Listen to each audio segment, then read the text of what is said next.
Chapter 9. It happened, when Solomon had finished the building of the house of the Lord and the king's house, and all Solomon's desire which he was pleased to do, that the Lord appeared to Solomon the second time, as he had appeared to him at Gibeon. The Lord said to him, I have heard your prayer and your supplication that you have made before me. I have made this house holy which you have built, to put my name there forever, and my eyes and my heart shall be there perpetually. As for you, if you will walk before me as David your father walked, in integrity of heart and in uprightness, to do according to all that I have commanded you, and will keep my statutes and my ordinances, then I will establish the throne of your kingdom over Israel forever, according as I promised to David your father, saying, There shall not fail you a man on the throne of Israel.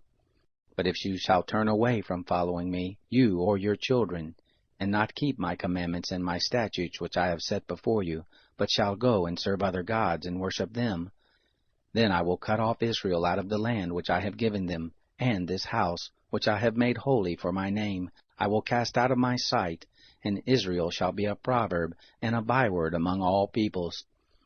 Though this house is so high, yet every one who passes by it will be astonished, and shall hiss, and they will say, Why has the Lord done this to this land and to this house? And they shall answer, Because they forsook the Lord their God, who brought forth their fathers out of the land of Egypt, and laid hold on other gods, and worshipped them and served them. Therefore has the Lord brought all this evil on them. It happened at the end of 20 years, in which Solomon had built the 2 houses, the house of the Lord and the king's house. Now Hiram the king of Tyre had furnished Solomon with cedar trees and fir trees, and with gold, according to all his desire. Then King Solomon gave Hiram 20 cities in the land of Galilee. Hiram came out from Tyre to see the cities which Solomon had given him, and they didn't please him.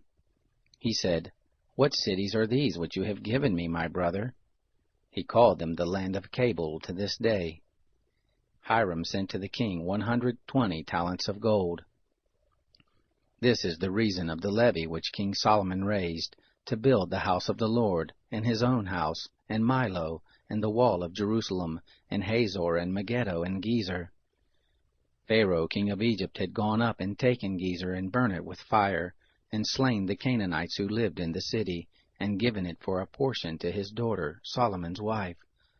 Solomon built Gezer, and Beth-horon the lower, and Baalath, and Tamar in the wilderness in the land, and all the store cities that Solomon had, and the cities for his chariots, and the cities for his horsemen, and that which Solomon desired to build for his pleasure in Jerusalem, and in Lebanon, and all the land of his dominion. As for all the people who were left of the Amorites, the Hittites, the Perizzites, the Hivites, and the Jebusites, who were not of the children of Israel, their children who were left after them in the land, whom the children of Israel were not able to utterly destroy, of them did Solomon raise a levy of bondservants to this day. But of the children of Israel did Solomon make no bondservants, but they were the men of war, and his servants, and his princes, and his captains, and rulers of his chariots and of his horsemen.